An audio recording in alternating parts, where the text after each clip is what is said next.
ఓం శ్రీ మాత్రే నమః. అందరికీ నమస్కారం. శ్రావణ మాసం వస్తోంది కదా, ప్రతి ఒక్కరూ కూడా ఇక వరలక్ష్మి వ్రతం చేసుకోవటానికి సిద్ధమవుతూ ఉంటారు. కానీ అమ్మవారికి ఇష్టమైన వస్తువులు ఏంటి, ముందుగానే కొనుక్కొని ఏం తెచ్చుకొని పెట్టుకోవాలి అని అందరి మదిలో సందేహం అనేది ఉంటుంది.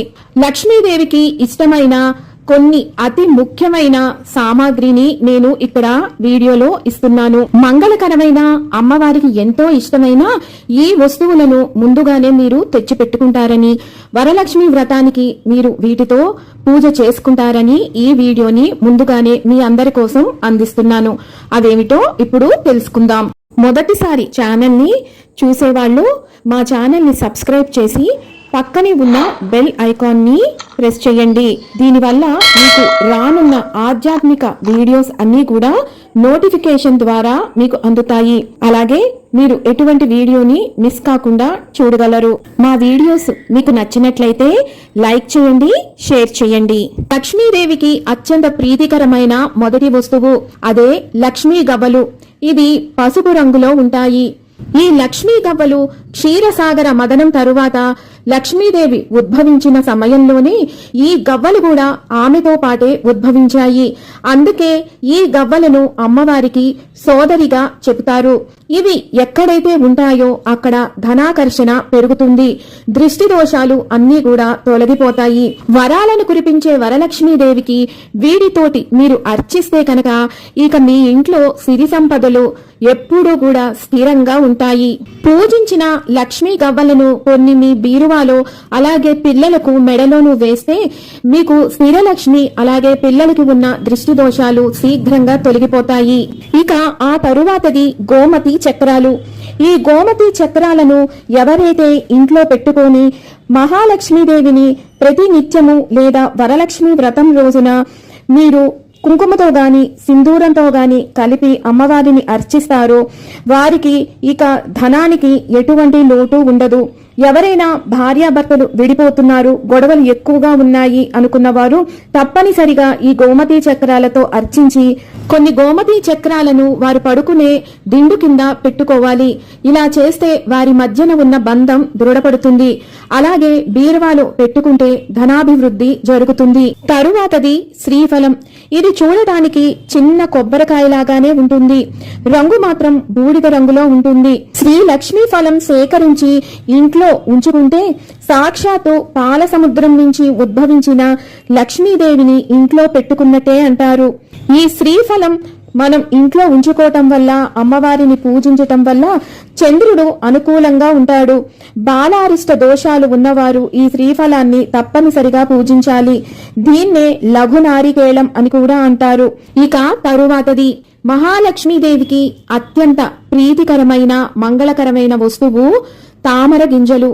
వీటిని 108 చప్పున తీసుకొని అమ్మవారికి సహస్రనామాలు చదివినా లేదు అంటే మాల కింద గుచ్చుకొని మీరు లలిత చదివినా ఎంతో మంచిది.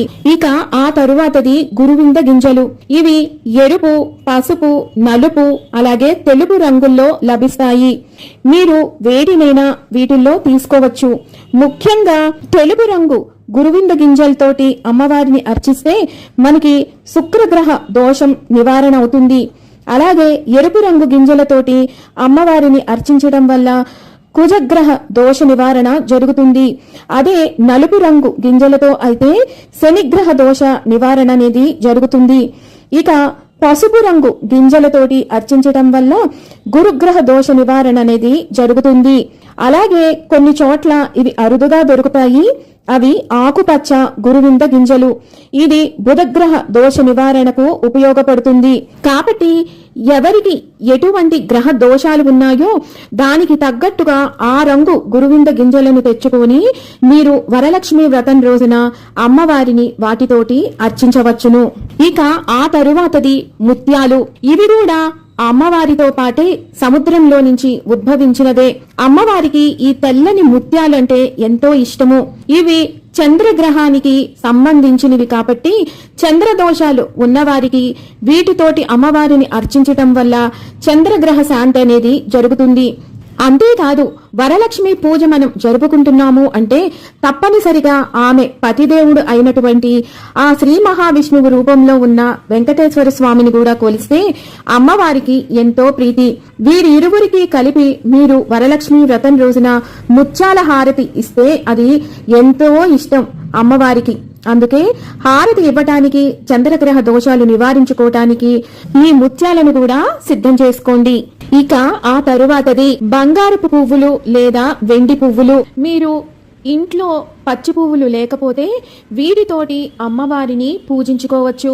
ఇవి 108 పువ్వులను తీసుకుంటే అమ్మవారి అష్టోత్తరం చదువుకునేటప్పుడు ఒక్కొక్క నామానికి ఒక్కొక్క పువ్వును మనం సమర్పించడానికి ఉంటుంది. ప్రతి ఒక్కరికి వరలక్ష్మి పూజ బంగారు లక్ష్మీదేవి ప్రతిమకు చేసుకోవాలని ఉంటుంది. అది అందరికీ సాధ్యపడే విషయం కాదు. అందుకే వరలక్ష్మి వ్రతానికి 1 గ్రాము నుంచి ఇక మీ శక్తి కొలది బంగారపు రూపును తెచ్చుకొని పూజించుకోవచ్చు. ఇక ఆ తరువాతది శ్రీచక్ర శంఖం. ఇది చూడటానికి అచ్చం శ్రీచక్రం లాగానే ఉంటుంది. ఈ శ్రీచక్ర శంఖాన్ని అమ్మవారి పాదాల చెంత ఉంచి కుంకుమ పూజ చేసుకుంటే మనం శ్రీచక్రానికి చేసినంత ఫలితమే దక్కుతుంది. ఇక ఆ తరువాత రూపాయి కాసులు. మీరు 108 కాసులను తీసుకొని వరలక్ష్మి అమ్మవారిని ప్రతి శుక్రవారము కూడా ఈ శ్రావణ మాసంలో అష్టోత్తరం చదువుతూ పూజించవచ్చును. పూజించిన ఆ కాసులతో మీరు ఏదైనా అన్నదానానికి లేదా పేదవారికి పంచితే చాలా మంచిది.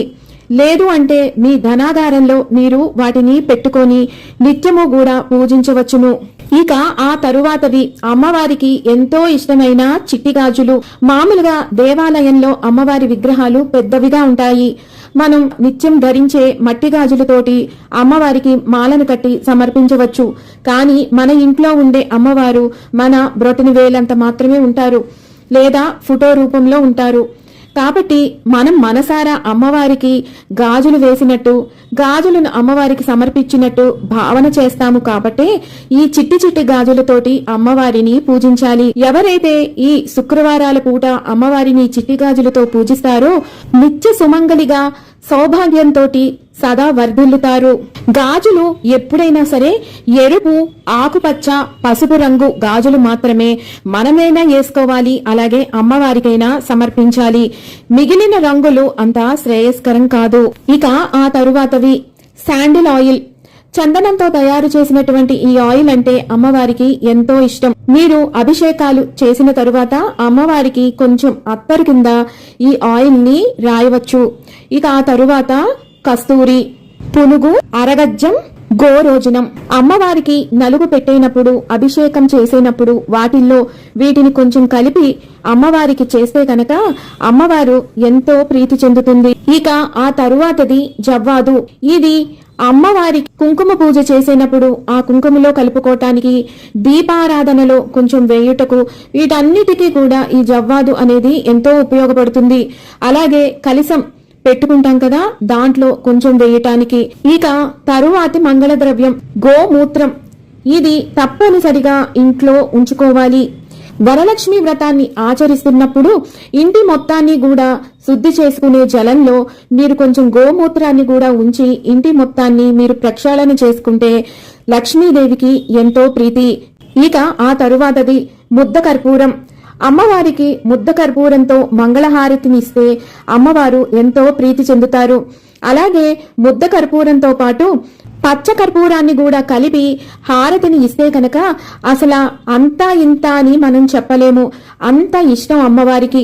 మీరు నైవేద్యం కింద చేసుకున్న ప్రసాదాలలో కూడా కొంచెం ఈ పచ్చ కర్పూరాన్ని వేస్తే కనుక మీరు దేవాలయంలో చేసినటువంటి ప్రసాదం రుచి తప్పనిసరిగా మీకు ఇంట్లో చేసుకున్న వాటితో వస్తుంది. ఇక ఆ తరువాతవి పసుపు కొమ్ములు. పసుపు కొమ్ములు చాలా చోట్ల మనకి పూజలో ఉపయోగపడతాయి. ముఖ్యంగా వరలక్ష్మి వ్రతం చేసుకునేవారు అమ్మవారికి ఇరు పక్కలా కూడా గజాలను నిలబెడుతూ ఉంటారు. ఒకవేళ మన స్థితిగతులను బట్టి మనం గజాలను కొనుక్కోలేని స్థితిలో ఉంటే మీరు ఈ పసుపు కొమ్ములను అమ్మవారికి ఇరుపక్కల కూడా పెట్టవచ్చును. దానికి కూడా ఇవి ఉపయోగపడతాయి. అలాగే అమ్మవారికి చక్కగా ఈ పసుపు కొమ్ములతోటి మాల కట్టి మీరు పటానికి వేయవచ్చును. కొంతమంది తాంబూలంలో కూడా ముత్తైదువులకు ఈ పసుపు కొమ్ములను పెట్టి ఇస్తారు. వాటికి కూడా మీరు ఈ పసుపు కొమ్ములను తెచ్చి పెట్టుకోండి. ఇక ఆ తరువాతవి యాలకులు. వీటినే ఇలాచీ అంటారు. ఇవి ఎంతో సుగంధిభరితమైన వస్తువు. అమ్మవారికి ఎంతో ప్రీతి.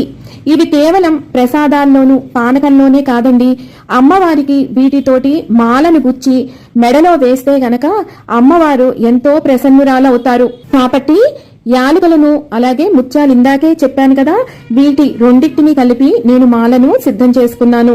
ఇలాగే మీరు మాల కట్టుకొని వరలక్ష్మి అమ్మవారికి కలశానికి లేదా పటానికి వేయవచ్చును. ఇక ఆ తరువాతది పంచగవ్యాలతో తయారు చేసినటువంటి సాంబ్రాణి కప్స్. మీకు ఒకవేళ ఇవి అందుబాటులో లేకపోతే మీరు కేవలం ఆవు పిడకలతో లేదు అంటే బొగ్గుతోటి మీరు సాంబ్రాణి పొడి గాని గుగ్గిలం పొడి గాని వేసి ధూపాన్ని వేయవచ్చు. అమ్మవారికి ధూపం అంటే ఎంతో ప్రీతి. కాబట్టి మీకు అందుబాటులో ఏవి ఉంటే వాటిని కూడా మీరు తెచ్చిపెట్టుకోండి. ఇక ఆ తరువాతి మంగళద్రవ్య వస్తువులు ప్రతి ఇంట్లో ప్రతి పూజా మందిరంలోనూ మనకి ఉండేవే. పసుపు, కుంకుమ, గంధము, అక్షింతలు, పత్తి ఒత్తులు, వక్కలు, అలాగే పంచగవ్య దీపాలు. వీటిని కూడా తెచ్చిపెట్టుకోండి. వరలక్ష్మి శుక్రవారం రోజున ఒక్క పంచగవ్య దీపాన్ని వెలిగించినా ఇంట్లోనే యాగం చేసిన ఫలితం వస్తుంది. కాబట్టి వీటిని కూడా తెచ్చిపెట్టుకోండి. ఇవ్వండి వరలక్ష్మీదేవికి ఎంతో ఇష్టమైన ప్రీతికరమైనటువంటి మంగళకరమైనటువంటి వస్తువులు. మరొక వీడియోతో మళ్ళీ మిమ్మల్ని అందరినీ కలుసుకుంటాను. సెలవు మరి. సర్వం ఈశ్వరార్పణమస్తు. స్వస్తి.